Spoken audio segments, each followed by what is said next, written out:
Great. Hello, everyone, and welcome to our webinar, Putting U.S. Energy and Employment Report Data to Work for State Energy, Climate, and Economic Development Goals. My name is Sandy Fazeli, and I serve as Senior Managing Director here at the National Association of State Energy Officials, or NASEO, and I'll serve as your MC for today. A few quick logistical notes before we get started on the next slide. First, we're really interested in your questions and comments, and we'll do our best to address them in the 75 minutes that we have together. So please plan to use the Q&A function on Zoom to submit your ideas and your contributions. This webinar is being recorded, and we'll post the webcast on NASEO's website in the coming days. And finally, if you have questions or would like to speak further with NASEO about energy jobs, workforce, or state policies and programs in climate and clean energy, please contact me or my colleague, Grace Lowe. Our emails are listed on this slide. Just to walk through our agenda for today on the following slide, we'll start with welcomes from NASEO Executive Director David Terry and the U.S. Department of Energy's Deputy Secretary of Energy, David Turk. Next, we'll get a presentation on the USER state-level data from leaders within DOE's Office of Policy. Carla Frisch, Acting Executive Director and Principal Deputy Director of the Office of Policy, and David Kaiser, Senior Advisor for the U.S. Energy and Employment Report and Energy Jobs Council. And we'll round out the webinar next with a discussion of how states are using workforce data to advance economic development, climate, and clean energy goals.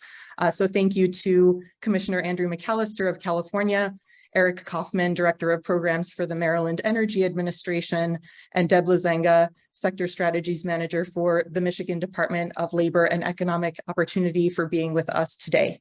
And finally, I'd like to thank our friends at DOE, including Hannah Shanser and my NASEO colleague, Grace Lowe, for their immense help developing today's webinar.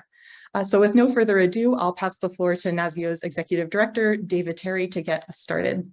Thank you, Sandy. And I want to reiterate Sandy's comments about how excited we are about today's program and that you're able to join us. The National Association of State Energy Officials, NASEO, represents the governor-designated energy directors and the over 3,000 staff in their offices across the 56 states, territories, and the District of Columbia. Our members, the energy directors in their offices, really deal with assisting their governors, their legislatures, and a whole range of energy policy and programmatic areas in electricity, transmission, distribution, development, wind, solar, hydro, major end-use sectors such as buildings, focus on decarbonization, on infrastructure development, petroleum products, really the entire gamut of energy infrastructure that we think of. The U.S. Energy Employment Report, or USER, state-level data, which we'll be exploring on today's call, is particularly important as our members develop policies or programs or initiatives on behalf of their state and their governors in each of these areas. That data helps to guide their interaction with the private sector, with educators, with training, and really the entire gamut of employment and workforce, from STEM development to apprenticeship programs and more, all geared toward meeting both their state and our national energy, security, climate, and economic goals. The reason that USER has been so near and dear to NASEO's heart, we have had the good fortune of working with the Energy Futures Initiative and BW Research to conduct the U.S. Energy Employment Report after the Department of Energy and the previous administration had stopped conducting it, and we picked it up for those several years. And the Department of Energy, under Secretary Granholm's leadership, has taken that on again with great congressional support. I should add bipartisan support for that activity. I think it's important to note that it's this information at a time like this, where we're thinking about job transitions and infrastructure, that it's really important to get this data out in the hands of those that will use it in the private sector in the states. And that's what today is about. I'd like to acknowledge Senator Shaheen from New Hampshire, who has been a champion of this work since its beginning, going back to Secretary Moniz's time with the Obama administration. Her and her staff have been a huge help. And also the energy offices that are here with us today. that are sharing their work, their ideas, and their leadership on these issues. It's been a tremendous opportunity, I think, for all of us. Next, we're going to hear remarks from Deputy Secretary Turk. We're very pleased to have his thoughts and comments on the USER. We've had a number of great engagements with him, and he's been a tremendous national leader on energy and climate issues over the past couple of years, but also in his prior role with the Obama administration and other roles in federal government. So with that, we're going to turn to Deputy Secretary Turk's comments.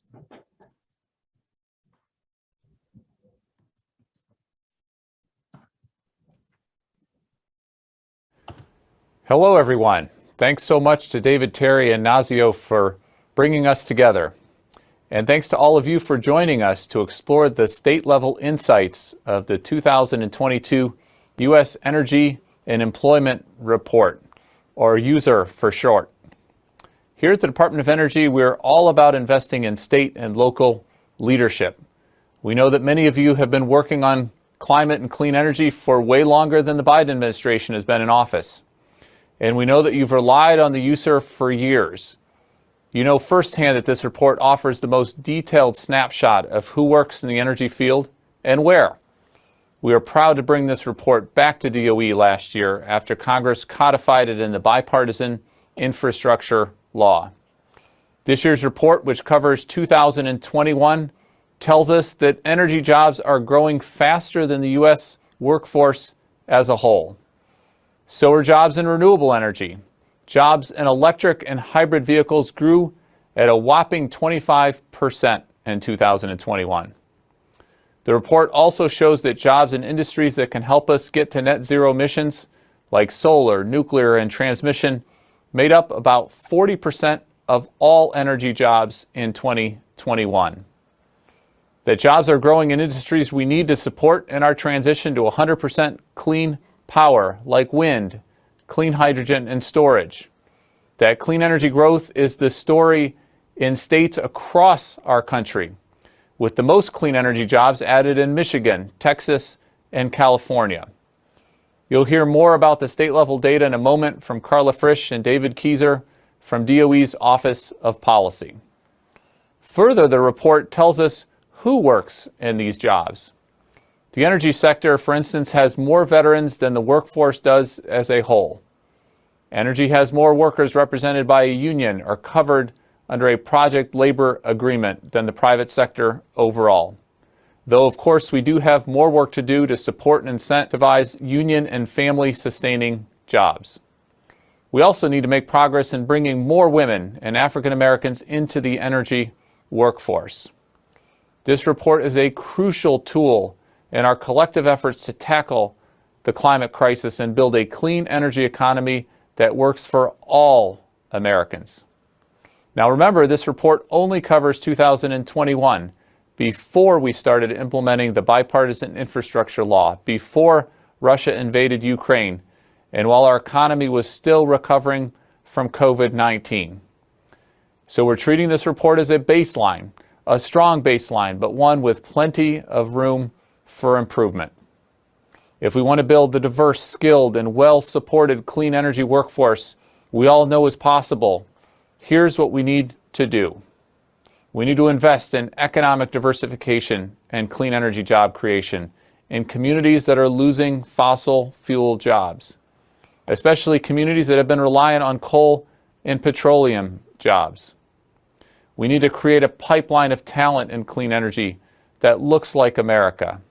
We need to support the creation of high-quality jobs in clean energy with competitive wages and predictable schedules, great benefits, retirement and health care, including reproductive health care, workplace protections, training, especially for emerging careers in clean energy, free and fair chances to join a union, and the opportunity to chart a career in clean energy, supporting a comfortable life powered by the very technologies these workers will be building. This isn't just about decency, it's a matter of competitiveness for our country. In order to create the highest quality clean energy products in the world and to build a strong, durable clean energy economy, we have to support our workers. DOE's ready to do our part, but we need your partnership. Apply for funding opportunities under the Bipartisan Infrastructure Law. You can learn more at energy.gov/BIL. We're hiring hundreds of new staff to get all this done. And anyone interested in joining our ranks can apply at energy.gov/Clean Energy Corps, all one word. And let us know how we can support your state, your community in building a strong, diverse, and well-supported clean energy workforce of the future. Together, we will make clean energy the best industry to work in, and by doing so, also save our planet. Thank you. Terrific. Well, thanks so much to DOE and Deputy Secretary Turk's support of the report. We're so thrilled to be able to host this webinar to share more about the state level data. So with that, I'll next invite our DOE colleagues, Carla Frisch, Acting Executive Director and Principal Deputy Director of the Office of Policy, and David Kaiser, Senior Advisor for the U.S. Energy and Employment Report and Energy Jobs Council, to walk us through what they found for the state level data. Thanks so much for having us, and thanks to all of you for joining. We're really excited about this year's, and now you've already heard this acronym, the USER, the United States Energy Employment Report. So you're hearing from us in the Office of Policy because we are home in DOE to the Office of Energy Jobs. And those themes about jobs pervade all of our policy work, no matter what it's about in the energy sector. In the Office of Policy, we're also home to work on technology and infrastructure policy, and to the Office of State, Local, Tribal, and Territorial Policy. And we'll be joined later in the webinar by Dr. Theresa Lawrence, who leads that office. So we want to share a little bit with you about the report and the results. So on the next slide, you see the top line. So this is an annual report. It covers employment, workforce, industry, occupation, unionization, demographic, and hiring information. The way we get that information is by calling, emailing, knocking on doors of more than 33,000 private employers. So that's the private sector employment, doesn't include all of course, your own employees and state, local, and federal government who work on energy. And David Terry talked a little bit about the history of the report. It was actually a recommendation out of the Quadrennial Energy Review published by the Office of Policy, which went by the name EPSA at that time. NASEO and Energy Futures Initiative kept it going for several years. And we want to say a huge thank you to the NASEO team for all of the work on this report over time. It's really important having that data series so we can see changes year over year, and the work that's been done through NASEO to make sure that we're able to collect the data and make sure we're able to get it out there to all those key stakeholders. So that has been fabulous. And this year, also a particular thanks to Wisconsin state officials who provided some special support and guidance to us. What we're able to share with you from all of that is state level data available for all 50 states. It's on the website. You can get into the details for your state. So next up, some of the key findings. As the Deputy Secretary said, this report is the 2022 USER, but it covers data from 2021. So go back in time in your mind to calendar year 2021. And during that year, we saw the energy sector experience positive growth across all of the sectors, with the exception of fuels that are used in energy, and outperformed job growth in the economy overall. So that's quite significant. And we do see a majority of that growth in the clean energy industries. And then on the fossil energy side, jobs either declined or grew at a slower rate than the economy overall. So that really underscores the importance of investment in high quality job creation and economic diversification of fossil fuel communities. And when we look at the overall trends from the data and the hiring difficulties reported by industry, it's very clear that additional investments are needed to turbocharge our energy economy and build that workforce. Some of that, as the Deputy Secretary said, we're investing in through DOE, through the Bipartisan Infrastructure Law, which I think even today we had an announcement about workforce opportunities in solar. So next, we want to share a little bit of the national data. You're here to hear about states, and that's coming. But the reason to give you the national is to give you the overall picture. And because many of the trends in the national data are reflected at the state level. So top line, in 2021, there were over 7.8 million energy jobs in the US. That was up from 7.5 million in 2020. So significant growth with adding over 300,000 jobs. And those energy jobs grew faster. They grew at a rate of 4% in 2021, faster than jobs overall in the US economy, which grew at 2.8%. So next, here's a little bit of the data breakdown. Now, the way we do this work is to look by technology group and by industry. So we have these 5 technology groups here. You can see electric power generation, transmission, distribution, and storage, fuels, energy efficiency, and motor vehicles. Now, each of those technology groups is, of course, made up of many different types of workers. So it's not just the utility sector workers and transmission, distribution, and storage. We've also got the construction and teal, the manufacturing and light green, and looking at the full composition of all those sectors. So this is to give you a flavor of the way the data are collected and the way the composition breaks down. So going a little bit further into the top line findings, each of those 5 technology groups except fuels grew in 2021. And the job losses in fuel were driven by coal and petroleum fuels. We did see biofuels and nuclear fuels add jobs in 2021. Now, overall, we're looking good with that 7.8 million, more than 7.8 million. But we see that that growth in 2021 still didn't get us quite back to where we were pre-COVID. So it didn't make up for all the jobs lost in 2020. As the Deputy Secretary mentioned, we've got significant coverage by unions and other labor agreements, more so than the national average. So from all of these sectors, 10% of workers were represented by a union or covered by a project labor agreement. That's compared to 6% in the private sector nationally. And the electricity sector here is a standout with 20% of the labor force covered by a union or project labor agreement. And also, as the Deputy Secretary mentioned, when we look at the diversity of the energy workforce, it's about 74% male compared to the US average of 53% male.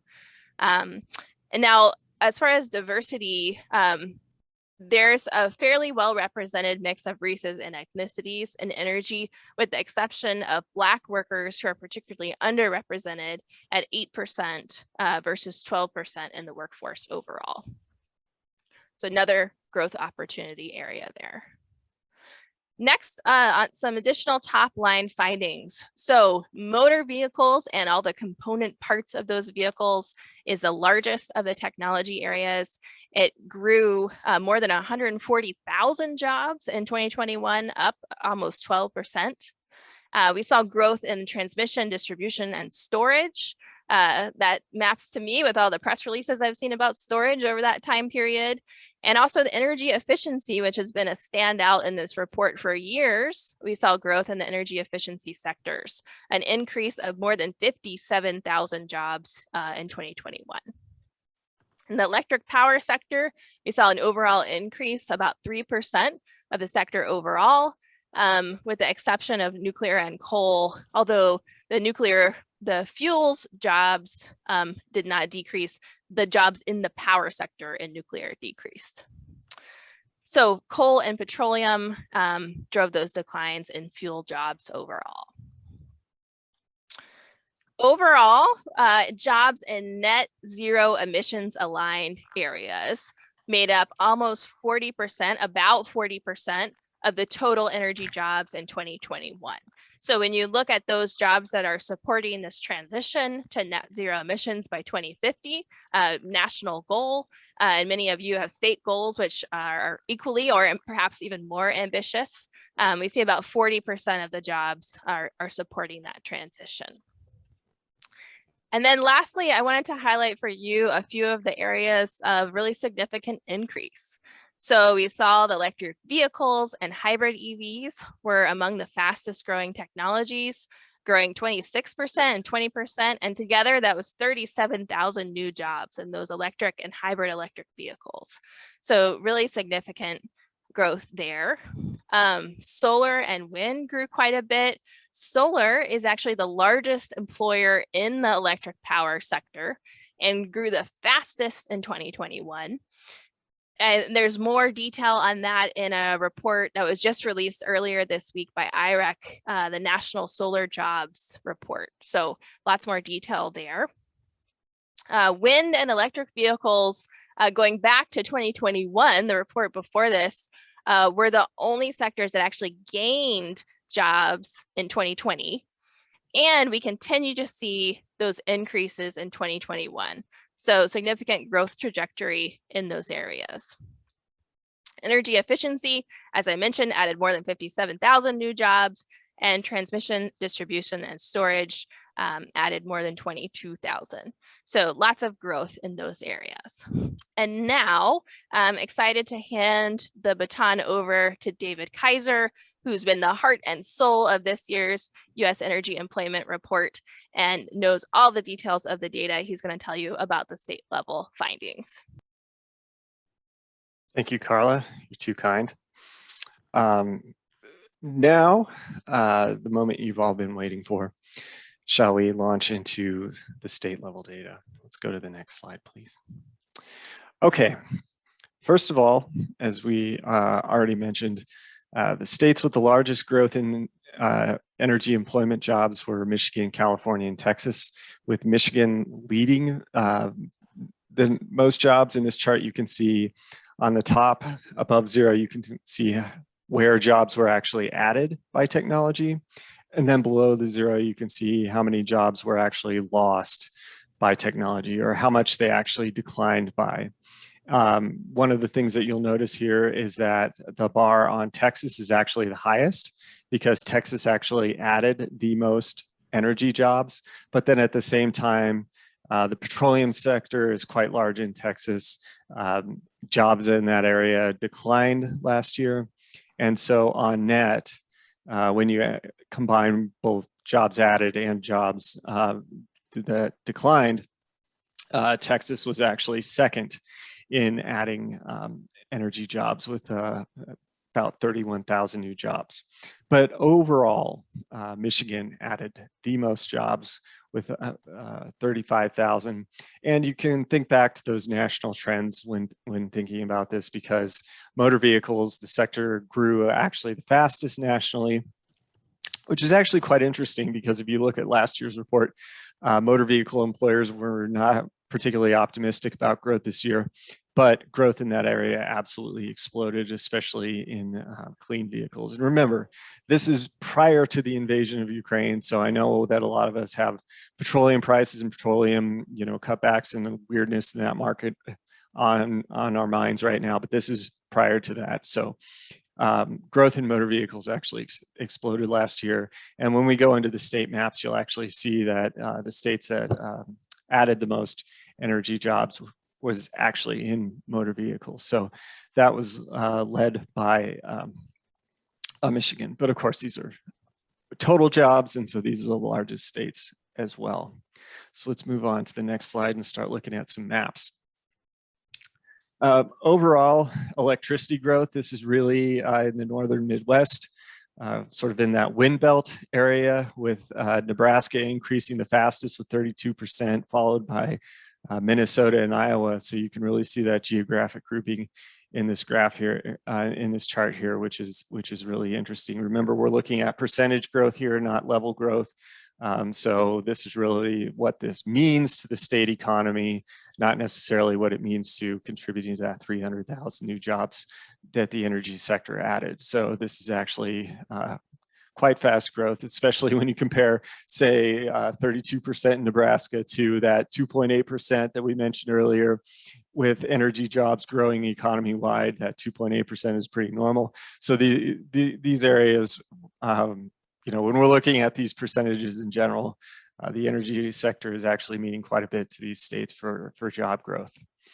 In terms of transmission, distribution, and storage, this is all over the place, but the top two states are really in that Appalachian region, or Appalachian region. I guess it depends on what side of the Mason-Dixon line you're on. But the top 2 states for growth are West Virginia and Pennsylvania in that region, and then halfway across the country in Oklahoma with 11%. So let's move on.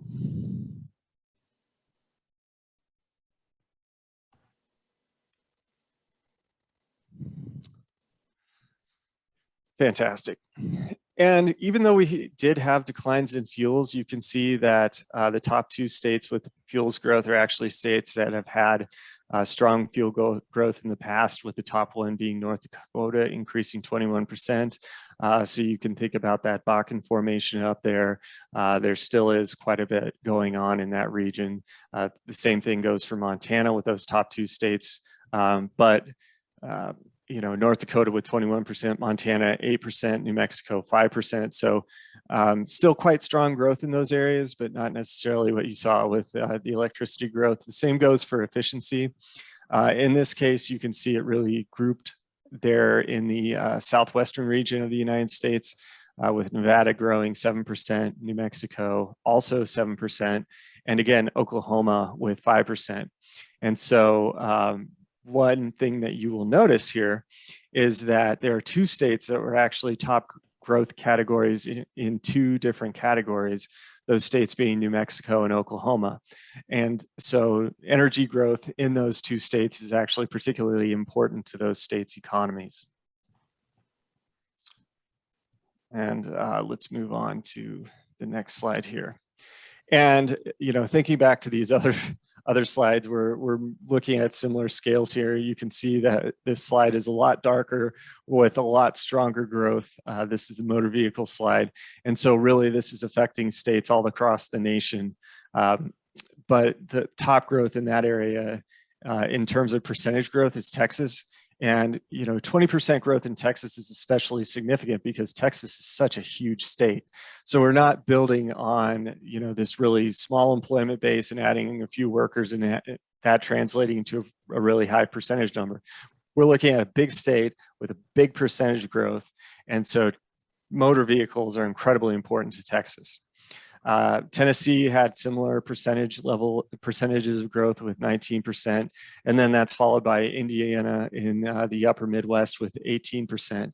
But just looking at this chart in terms of these different groupings is actually pretty interesting, because you can see, you know, Texas is a dark point, but then you can see a lot of this growth here on the West Coast, but then also in the upper Midwest, and then just straight south of that into the Southeast. And so this is somewhat geographically grouped, not entirely, but overall motor vehicles was fairly strong across the country.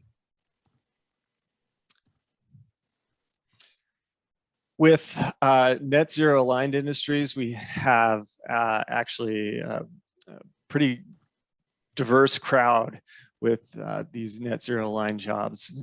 Overall, California had by far the largest with over 2.7 million in these net zero aligned industries. And then still significant, but quite a bit smaller than California. This is followed by Texas with almost 400,000, New York with just over 250, and then Florida with 145, and Michigan with 131,000. So again, quite the diverse crowd with the highest numbers. Percentage-wise, which again really speaks to how significant these are to these individual economies, whether they're a large economy or a small economy. Vermont, 58%, all of these states, over half of their jobs are in these net zero aligned energy industries. So this is big.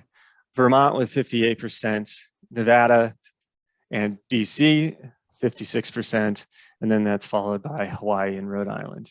And so not all of these states are necessarily the biggest states, but certainly these net zero aligned jobs are an important part of all of these states' economies.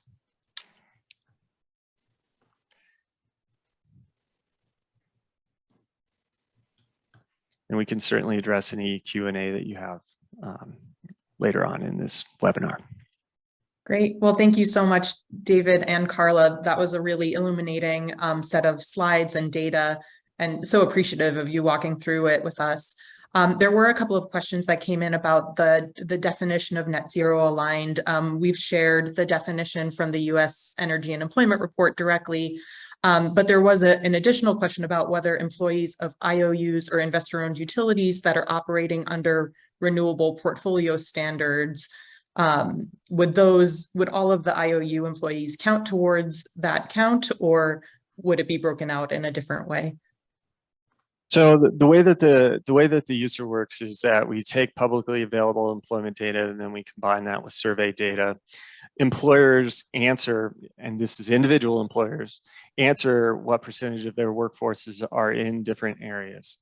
And so if they report whether they're in one of those net zero aligned areas, then 100% of those employees who the employer reports to be in those areas are going to go in those net zero aligned. So whether it's an investor, owner, utility, or just whoever we service, or whoever we survey. So for example, if it's Xcel Energy, you saw really, really strong electricity growth in Minnesota, for example, where they're headquartered. They would tell us what percentage are wind, natural gas, any kind of utility, solar, things like that, whatever it is that people are working on. And so we would take whatever their responses are combined with our data. So when we come up with those numbers, we would include them in those net zero aligned. So wind is in that category. So whatever number of employees Xcel reports are in wind, we would include in that category. Great. Well, thank you so much for clarifying. And again, thanks for all of your hard work on the report. It's very exciting to see it come out. Next, we'll segue into our states panel discussion. We have three amazing leaders from California, Michigan, and Maryland joining us today. As a reminder, their names are Commissioner Andrew Mcallister with the California Energy Commission, Eric Kaufman, Director of Programs for the Maryland Energy Administration, and Deb Lazenga, Sector Strategies Manager for the Michigan Department of Labor and Economic Opportunity. So we'll start by hearing about some of their top line priorities in the energy, climate, and workforce space. And then we'll move into a discussion. And so feel free to add into the Q&A any questions you have for our state panelists. With that, I'll turn it over to Andrew Mcallister from California. Great. Well, thank you very much, Sandy. And what a pleasure to hear from Deputy Secretary Turk and Carla. The report is obviously in good hands. I'll second the kudos to NASEO for kind of keeping the report aimed at the North Star on rough seas for a few years there. But it has provided much value to California, and I know all the other states over the last few, well, really since its inception.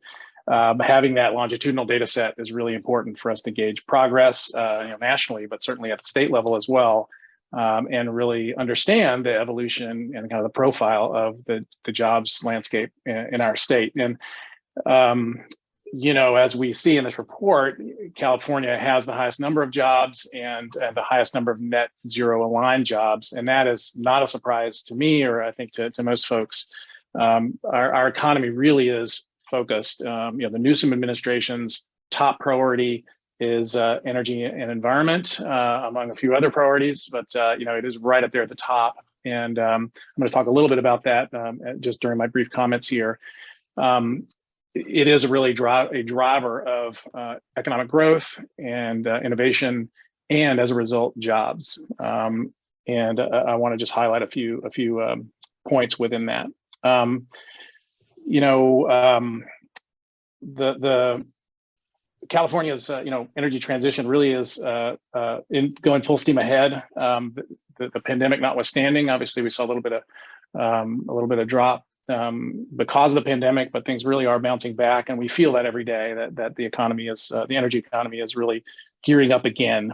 And we really see the transition as a huge generational or even multi-generational opportunity to get to net zero, to really transform the kind of environmental profile of our state, certainly deal with air quality issues, and all those corollary benefits that come along with transitioning to clean energy, but as a massive economic engine and a jobs growth engine. The investment that we're making in this transition is going to really, I think, change our way of life for the better and provide the kinds of jobs that we want to see: sustainable jobs, non-exportable jobs, and living wage jobs and union jobs.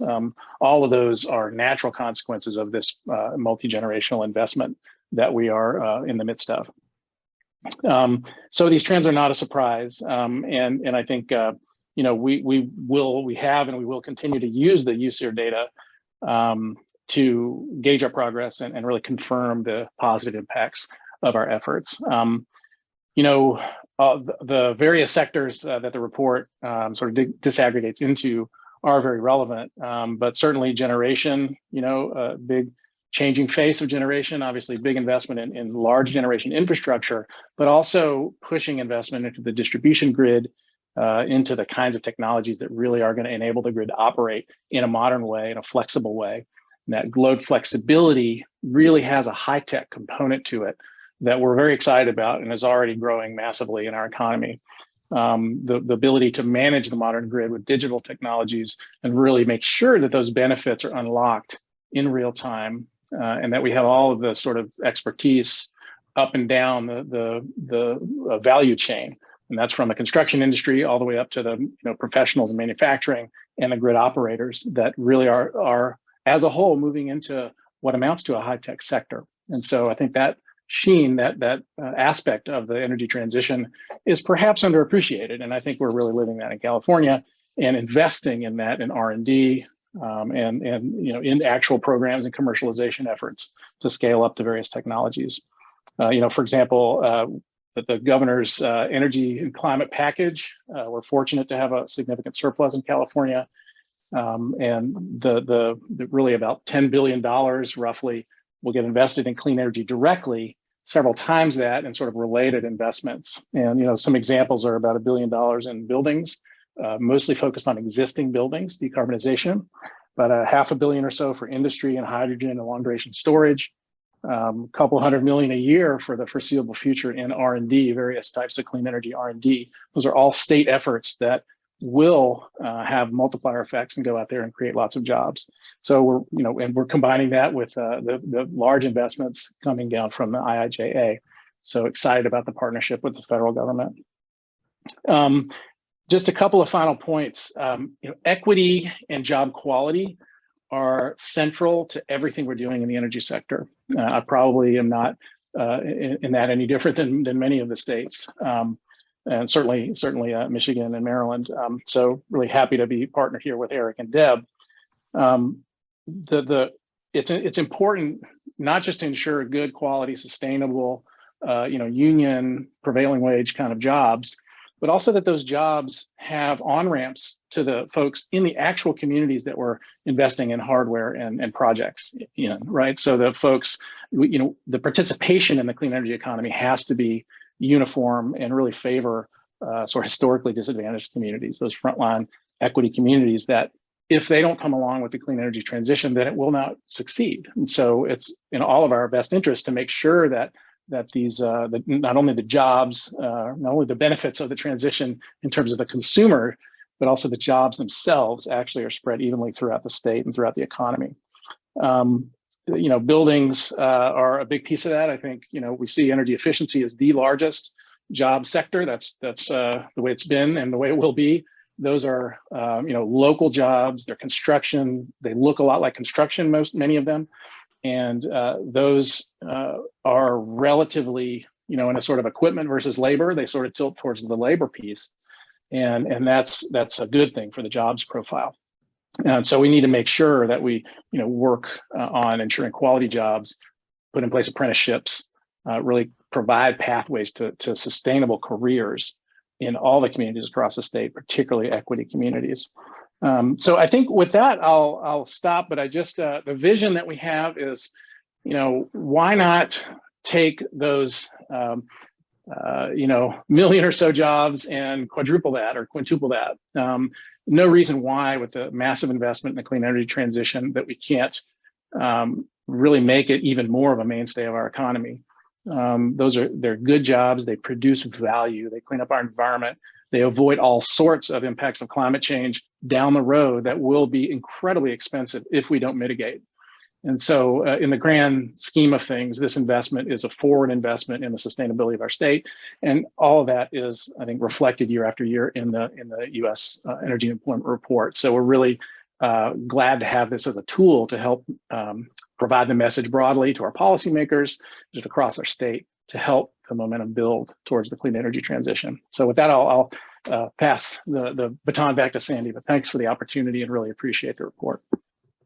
Thank you so much, Andrew. Those were terrific and very insightful remarks. I really appreciate hearing about California's level of ambition and scale in terms of the climate and clean energy investments you're bringing to bear. Next, I'll turn the floor over to Eric Kaufman, Director of Programs for the Maryland Energy Administration. Thank you, and that is a very hard act to follow, our friends in the West Coast. I'm Eric Kaufman, I'm the Director of Energy Programs for the Maryland Energy Administration. Just some background on MEA, we're the Maryland State Energy Office. And we're responsible for policy, advising the governor, the General Assembly, as well as somewhere in the order, depending on the year, of over $100 million annually of program and other efforts to accelerate clean energy efficiency adoption across the state. And so just a quick overview of the clean energy industries in Maryland, and I'll touch briefly on microgrids, offshore wind, clean transportation, but clean energy jobs are essential to fulfilling Maryland's policies, including our renewable portfolio standard, requiring 50% clean energy, and a very, very, very significant of that is a carve-out for solar. Understanding the distribution of these jobs to meet this demand, their wage quality, the gaps in skills or availability, and the technology sector, and frankly, how those technology sectors work together and the fungibility of jobs between them is essential to defining our policies and programs and to make progress towards our state goals. We have a large number of activities underway. We have 4 approved offshore wind projects approved by the Maryland Public Service Commission, exceeding 2,200 megawatts of nameplate capacity in 2 lease areas.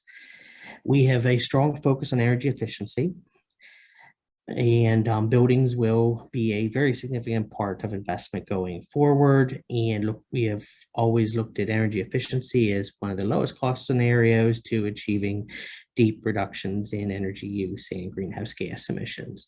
Maryland has consistently been ranked 6th in the nation by the American Council for Energy Efficiency Economy on energy efficiency.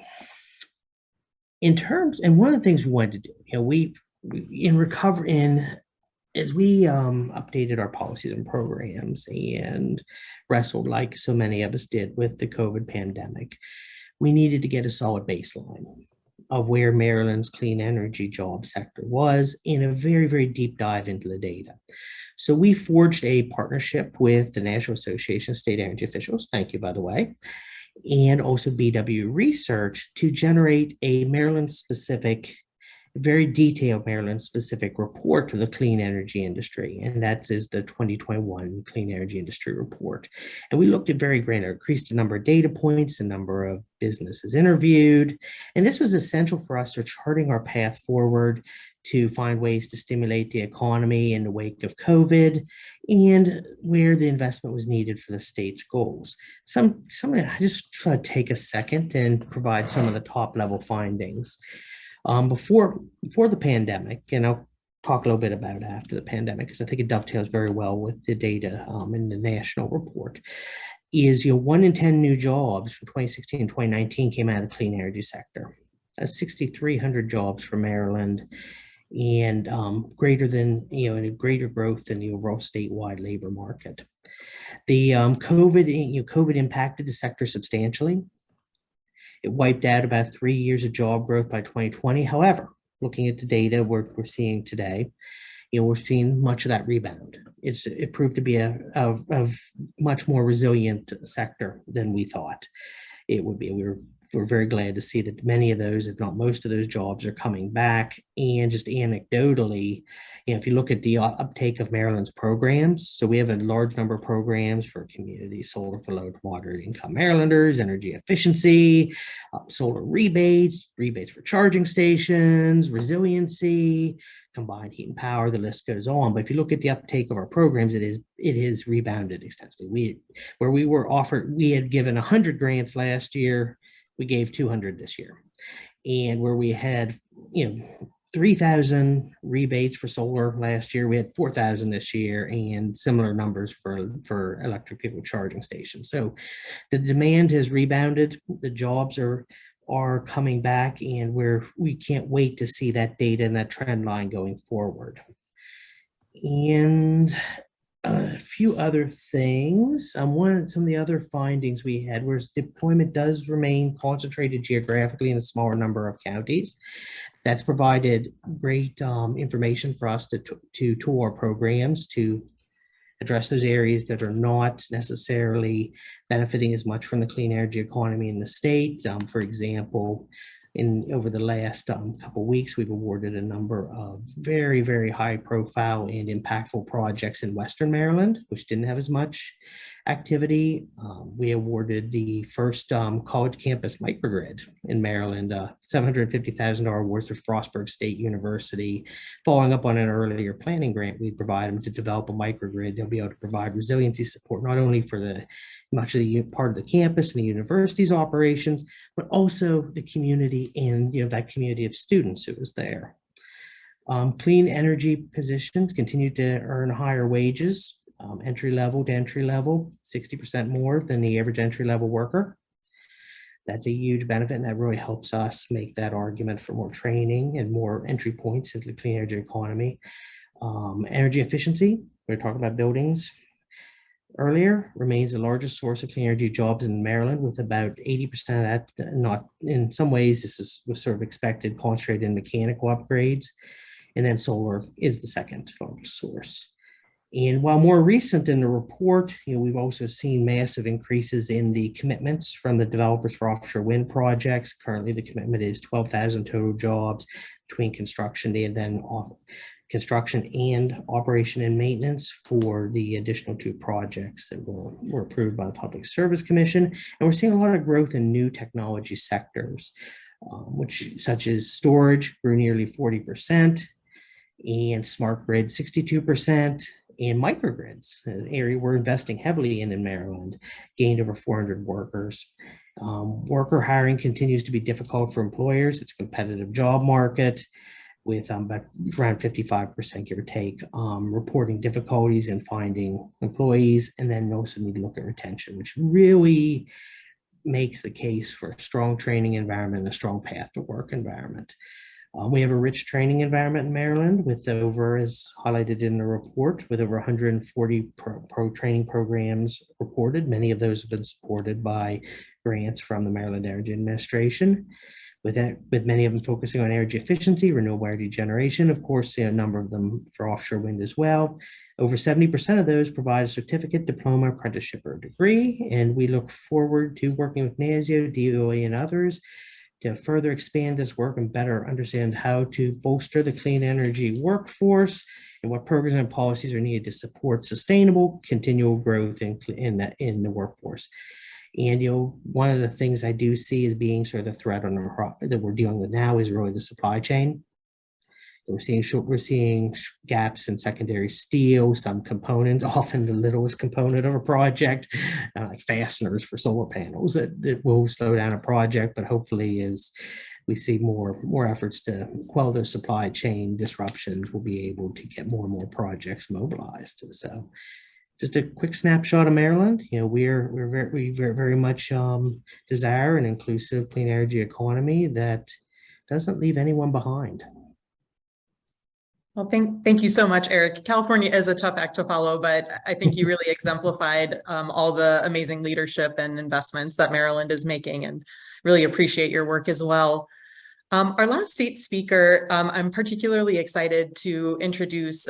She's not somebody that's well known to NASEO because she is within Michigan's Department of Labor and Economic Opportunity. So she represents the workforce agency that works with the State Energy Office and other key partners in Michigan. Deb Lysenga, the Sector Strategies Manager for Michigan Department of Labor and Economic Opportunity. Thank you so much for being here and for sharing your insights about workforce and clean energy. Thank you, Sandy. It's so good to be here, and I appreciate the opportunity to speak to everyone today. And I applaud the focus on workforce development and hearing what my friends on the West Coast and the East Coast are doing to facilitate the growth of the energy workforce.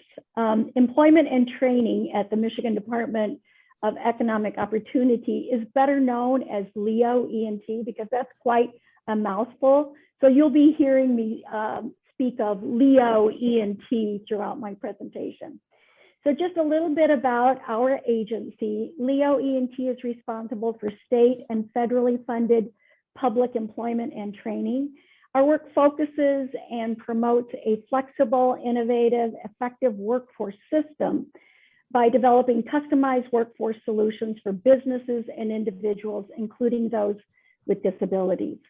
LEO ENT encompasses 3 areas: the Bureau of Services for Blind Persons, Michigan Rehabilitation Services, and Workforce Development. And within LEO, we are focused on 3 key areas to achieve our mission of expanding economic opportunity and prosperity for all. We call these areas North Stars to best support individuals and businesses. We support good and promising job creation by ensuring we generate enough pathway jobs to make our economy more diverse. We remove barriers to higher income and driving down poverty rates with at-risk populations, and ensure we have an educated workforce that drives Michigan's economic competitiveness, with the goal of 60% of Michigan adults earning a post-secondary degree or credential by 2030. And we put our money where our mouth is because there's lots of funding going in to educate and give credentials to Michiganders. So I want to share a few ways we bend the curve toward these North Stars. As part of the Office of Industry Engagement within LEO ENT, we engage employers and state and federal partners to develop and execute programs and initiatives that produce successful recruitment, training, placement, and retention outcomes. Whoops, we'll put that back in. Our work is demand-driven and prioritized around 8 priority industry clusters, one of which is energy, and I'll be just focusing on that one today. And thank you, David, for your data report. Just as a reminder, so Michigan had over 360 energy workers statewide in 2021. And as David said, these energy jobs, there were over 255,000 of those in motor vehicles. So Michigan has had great growth with an increase of 35,000 jobs. However, we do have work related to diversity, equity, and inclusion. We always want to promote our underserved communities. And to that end, our data is telling us 80% of the employees in Michigan's energy industry are male. And the age demographics are heavily weighted to those 35 to 64. So with our employers, with 54.3% of the employers in Michigan reporting the overall hiring process difficult, we want to make sure our workforce practices are inclusive to all populations. So the energy industry in Michigan relies more on apprenticeships than any other industry, and that's great. That's our gold standard. And so now I'm going to talk about a few programs, services, and approaches available to support the energy industry. So first, sector strategies, which is my office. This is a commitment to collectively bring employers together with employers in the lead as the end users. And we call this, we love our acronyms, we call this employer-led collaboratives or you'll hear me refer to them today as ELCs. So ELCs address talent needs within an industry or specific geographic region by collectively formulating solutions to fill identified talent gaps, labor shortages, barriers, lack of diversity, equity, inclusion that keep people from working. And the key here is that we are demand driven. We go to our employers to hear what their pain points are. Then we bring in our educators to help formulate and other stakeholders to help formulate solutions to bring in our workforce. We cannot leave anyone behind because we're short of workers. So since 2019, Leo E&T has awarded approximately $4.8 million to 27 organizations under the Michigan Industry Cluster approach. It's a grant program to launch new ELCs or to revitalize existing ELCs. And it is powered by the U.S. Chamber Foundation's Talent Pipeline Academy model to respond to the critical workforce needs to fill positions and to identify knowledge and skill demands of the automotive, mobility, and electrification industry. So just an example of an ELC is the Michigan Energy Workforce Development Consortium. It's a statewide example of an employer-led collaborative which has received grant funding. And this grant funding supported 855 participants completing training and attaining 721 credentials. Then we have the Electric Vehicle Jobs Academy, and this is a $5 million, 5-year effort in partnership with 2 other state departments, the Michigan Mobility Office and the Michigan Economic Development Corporation. And this is using the employer-led collaborative approach to bring, again, employers to the table to hear their workforce issues, what keeps them up at night, and to come up with common solutions across a group of employers rather than just individual employers alone. We have found that this method of scaling up and working with multiple employers has just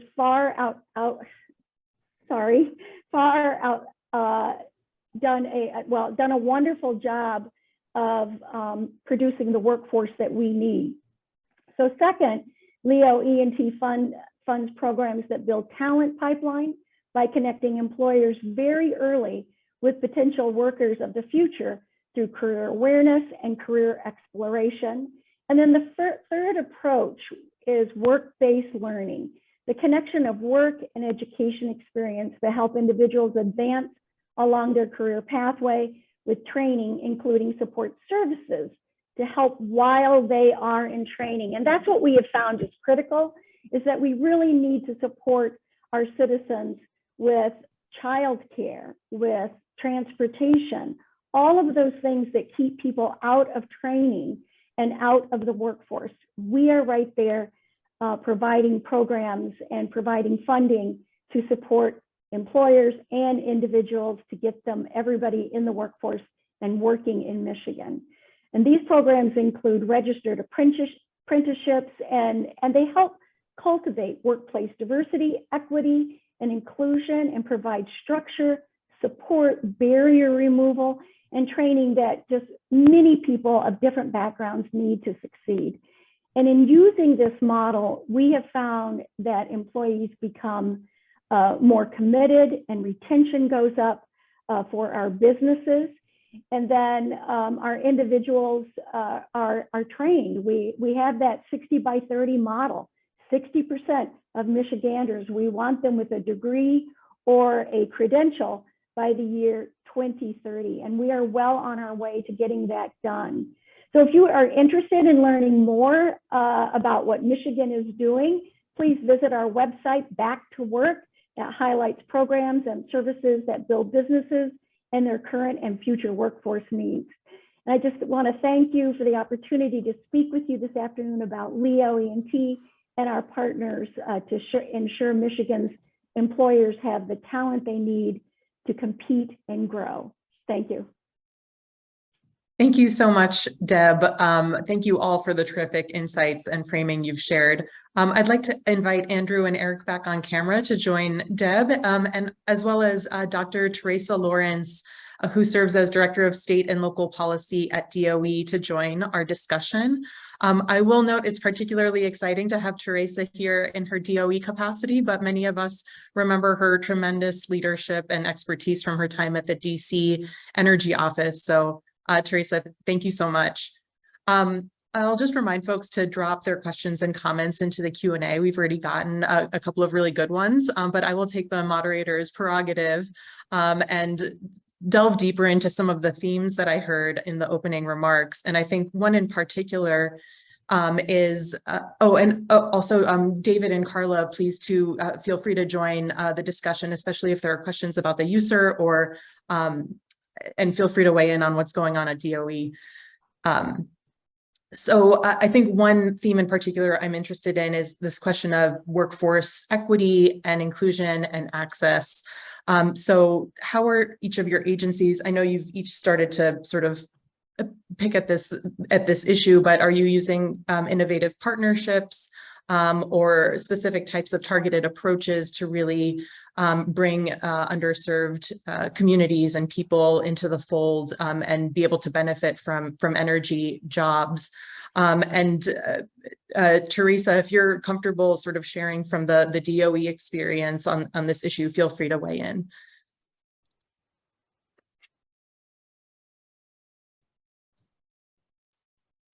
Did you want to go in any particular order? I guess whoever would like to go first, but I'm happy to pick on folks. I mean, I can just say briefly, we have the Workforce Development Board, the state agency in California. We work closely with them. We also, in our program environment, have constituted an entity called the Disadvantaged Communities Advisory Board, which is a real, we lean on them really to give us the view from across the state in our various extremely diverse, low income, frontline communities, disadvantaged communities. Seems like the terminology is kind of evolving on that, but this the board is really full of experts that come from tribal, that come from farm worker, that come from all these different communities that have large populations they represent, and that really are a fundamental part of the solution and of our economy already today.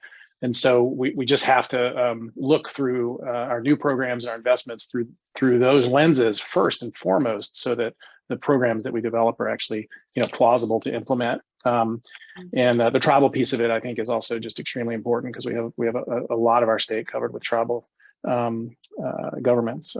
So more detail could be had there, but I think I'll stop there. So I'll be glad to pop in next. I'm here I'm here at Lansing Community College, and that's very applicable today because we just had the U.S. Chamber Foundation here training our community college partners on career awareness, diversity, equity, and inclusion. Because here in the state of Michigan, we recognize that all workforce partners need to come together and learn the tactics needed and the strategies needed to develop and to recruit in a diverse workforce.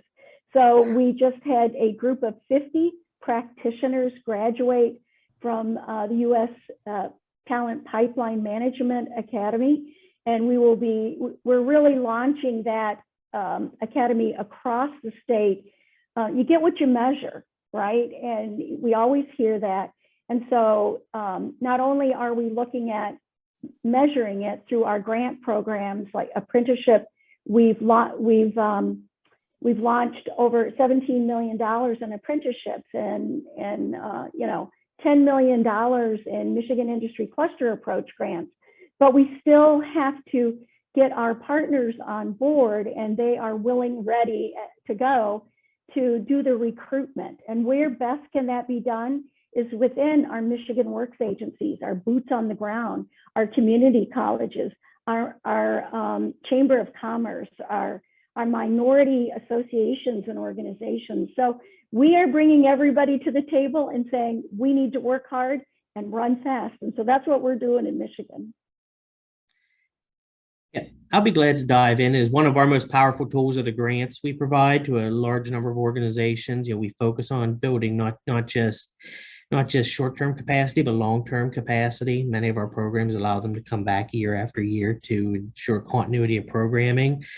A couple examples. Econ training comes to mind as they do some incredible work in training for, one of the things they're doing currently is training for safety in offshore wind and a marine environment, is accredited standards for how to operate on high towers and in a water environment, which can help if they go into the offshore wind industries or any other than marine industries. The Jane Addams Resource Corporation of Baltimore is investing in welding training. I can't tell you the wage potential community supporting wage potential the good quality, well-skilled welder can deliver. But they're also training those who are returning from incarceration rehabilitation. So they're really giving those technical skills that can help really get those jobs in the long term. And then we just funded, this one I'm really, really excited about just because it's brand new and practically hot off the presses. But we funded a new program with Baltimore City Public Schools, Baltimore Trains for Winds, providing high school students the opportunity to explore their professional interests in the offshore wind industries, including paid training as well. So, that gives us one where we're getting that not only those partnerships with, at returning to work or entering the workforce, but also getting them engaged in high school as they start to think about what their workforce and where they want to go in their lives. And, it's just really, really important. And then, with all of our programs, we also encourage academic partnerships. So under our Resilient Maryland program in particular, where we fund a lot of feasibility studies for potential microgrid and other resilient power system kinds of situations where you need highly reliable power to protect a specific piece of infrastructure or provide a community a shelter or a resiliency hub, we also encourage those a lot of those go to colleges and universities and encourage them to use that project to engage their students. And a number of them have, and they continue doing it. It's actually criteria in how we select our awards. And then just finally, one of the things I think is important not to overlook is that while there's a huge importance to a four-year degree, and there's also the non-traditional learning paths and the paths where people come to these jobs who have technical skills, life skills, logistical skills. Think about veterans and logistical skills that may not have a four-year degree. And one of the things that Governor Hogan for state employment was a leader in is announcing an effort to remove the four-year degree requirement where it wasn't necessary for many state jobs. And that model is one that may also help with the clean energy industry, is that not everything, sometimes you need someone who's got those skills, those technical skills, those implementation skills, but may not need a traditional four-year background. So it gives us a way to get people into those high wage, community sustaining jobs and family sustaining jobs without necessarily the debt that a four-year degree comes with. And I'll just add on to that, Sandy, right on that very last point. This is a huge priority of the Department of Energy. Just what Eric was talking about with the family sustaining jobs, the union jobs, quality job creation. And that is one of the main priorities that was attached to the bipartisan infrastructure law in principle, wherein just focusing on developing and being able to sustain a robust workforce who represents the diversity of the country. And linked to that, of course, is the Justice 40 initiative, where 40% of all of the benefits have to flow through disadvantaged communities. And this is, just has a ripple effect because we can have investments in clean energy, energy efficiency, clean transportation, affordable and reliable and sustainable housing, and just remediation of legacy pollution. So through a lot of the funding opportunity announcements that have started to come out and that will be coming out through the variety of different technologies, we really emphasize and encourage and promote these types of partnerships in all of these technologies to have that kind of training up in these skill sets, so that we have these kind of partnerships, community colleges, the various local groups, being able to bring the various community groups together in a kind of formalized way and have these sound partnerships so that we have sustained workforce growth, and then that of course spurs economic development and prosperity. So this has been a huge priority of the administration. Thank you, Theresa. It's so exciting to see the federal government taking action and providing frameworks on these issues. Deb, as you were speaking, I think the foremost thought in my mind is just what an immense resource a workforce or labor agency can be to a state energy office. And I think similarly at the federal level, the Department of Commerce and Department of Labor have been partners to DOE and EPA and other energy and climate agencies. You are connecting to employers and workers directly. You're bringing resources to address barriers to entry or advancement. So I'm curious from Leo's perspective, how responsive do you try to be to sort of infrastructure and climate and clean energy developments at the state level? And to what extent are you sort of forging partnerships with energy industries proactively? And then I think for Andrew and Eric, to what extent are your offices trying to engage your partners within the labor or workforce agencies? We'd love to just see more of those connections happen. And it just feels like there's a lot of great synergies that can come about from it. So one of the things that I appreciate so much about the work of Governor Whitmer is that she has from the very beginning said our departments within state government need to work together.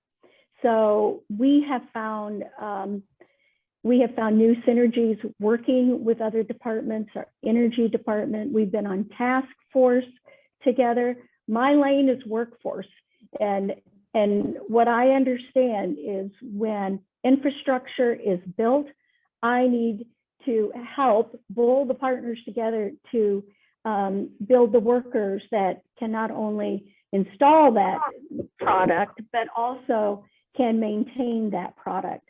So the very fact that we have become more nimble and more flexible with working together and making sure that we're communicating across departments in Michigan is just critical to our work. And I believe that truly makes us better partners at the, at a broader umbrella of labor, but it also enables us to really get the boots on the ground and the workforce, trained and ready to go, which is what we need. We're desperately needing workers trained, ready to go, and particularly in the industry. So, yeah. That's great. Thanks. Well, I'll just jump in. We work with our labor agencies certainly closely in the community college tie-ins and lots of different activities for sure. We also just have, I think, good, solid relationships with labor with a big L, with the unions and the union representatives, which is a complex landscape in California, and very very astute group of advocates for labor, and so they're very strong partners in really tuning policy to get big things done, because they know how important jobs are, and they know how important.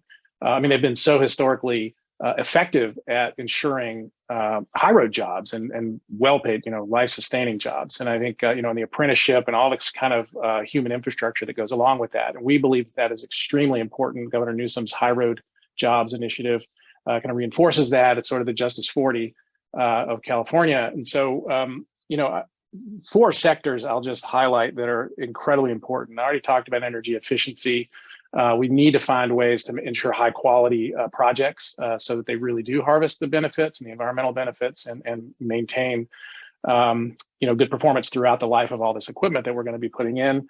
In the transportation sector, we have a lot of EVs already. It's growing incredibly quickly. Tesla is a huge manufacturing facility in California, largest in the state. And so that's a driver of a lot of our transportation sector jobs. But the governor is committing many, many more resources to transportation infrastructure and manufacturing, highest profile of which is the Lithium Valley initiative, which is trying to create a battery manufacturing ecosystem down in Southern California based on in the Salton Sea area, where there's a lot of lithium, world-class lithium deposits. And so that will drive a lot of really high road jobs.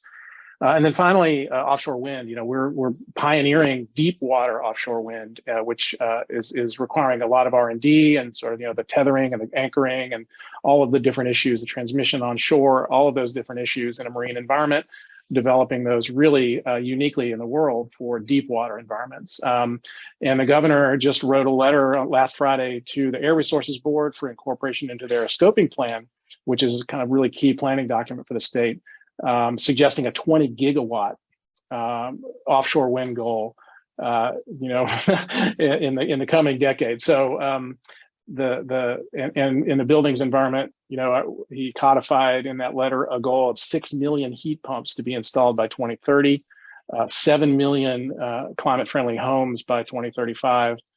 So these are big bets, and they are going to drive a lot of jobs, and they are going to, and so we really need all these partnerships to grow and thrive to get the results that we need. Yeah, I'd add to that quickly that one of the things, that we use the Maryland Clean Energy Industry Report and the development of the report as a mechanism to engage and continue to engage our Department of Labor, as well as our Department of Commerce and a number of other agencies. So in looking over that data, providing feedback, looking at the trends, they were able to immerse themselves a little bit in what was actually happening in the clean energy economy, which increased the interest substantially. Matter of fact, and they were deeply envious of the quality and granularity of the data. And since then, we at MEA and the team that I work with here, we've become fixtures at meetings with our Department of Commerce when they're looking to attract a new industry to Maryland or retain an industry to Maryland as to how that relates to clean energy. And sometimes there's a clean energy industries themselves, and sometimes there are other things, like medical gloves or medical equipment. But it's just that partnership, and that every time they're thinking about how to attract, they're now thinking about energy and what the opportunities are to reduce their costs, improve their productivity, and improve the healthy environment for the workers. Great. Well, thank you, Eric. In our final minute together, I would love to hear from our DOE colleagues about what are you most excited about looking forward. I know there's so much within the Infrastructure Investment and Jobs Act that is going through DOE and that DOE is leading on. So Carla, David, Theresa, would love your final thoughts on what we should be looking forward to around the bend. I can start. As the director of the State, Local, Tribal, Territorial Office within the Office of Policy and Carla's team, one of the things we're really trying to lean in on is our partnerships with communities. I think that provides a huge opportunity to really get on to deliver results and to listen to communities to see what is needed. It could be from a technical assistance perspective, just what is needed to really advance all of these technologies like hydrogen, battery manufacturing and recycling, like all of the different things, and really help to bridge that gap with the supply chain pieces, as well as those communities that want to transition from fossil fuel to communities to the clean energy technologies. I think, having recently joined the DOE, we're definitely working with states and local governments, but I think, getting in the communities is an area that, I'm very excited about to make sure there's like a kind of holistic, comprehensive approach and offering. Great. Carla, David, anything final to add? David, do you want anything before I close this out? Absolutely. I mean, one of the big things for me, and this is, I come from a background working with state and local governments. I used to work for the Colorado Department of Local Affairs, so I put a lot of miles on the state Prius, helping out rural communities in this area. And one of the big things is that we report job numbers, and really our goal isn't just to throw those out into the ether and see what sticks. One of the important things for us is really to help make those numbers understandable for folks and help make them useful. And so I think in as much as there are opportunities in that area, we would love to help you out with those kinds of things. So please feel free to reach out to us And, you know, we would be happy to go over this with you or work with different groups with you on these kinds of things. And, you know, even if there are smaller communities in your area that are not on this call, please make them aware that those resources do exist within our department. We are happy to help out in those areas because, you know, a job isn't just a job and a number isn't just a number. It needs to mean something. And there certainly are implications for communities, both now, in the past, and going into the future. And it is important when you're thinking about all kinds of things beyond energy, whether you're thinking of economic development, infrastructure development, anything like that. So please feel free to reach out to us. And just lastly to say, as Theresa mentioned, we've got a lot of bipartisan infrastructure law opportunities focused on states, the state energy offices, the weatherization program, big resilience planning dollars coming out the door. And all of that is on our website, energy.gov/BIL for bipartisan infrastructure law. I know you all have been doing a lot of planning, and we're really excited to get to the point where we're able to support that planning. And we'll keep leaning on you, states, and the NASEO team to get us over the next steps towards building these clean energy jobs. Great. Well, thanks, Carla. We're excited to work with you and your team as well, and very excited about the opportunities coming up. Well, thank you all. Thank you all in the audience for your terrific questions. But thank you also, Deb, Andrew, Eric, Theresa, David, and Carla for being part of this webinar and for sharing the wealth of data and information at the federal and state level when it comes to energy workforce. So I hope everyone has a wonderful afternoon, and thank you again. Take care. Thanks, everyone. Take care.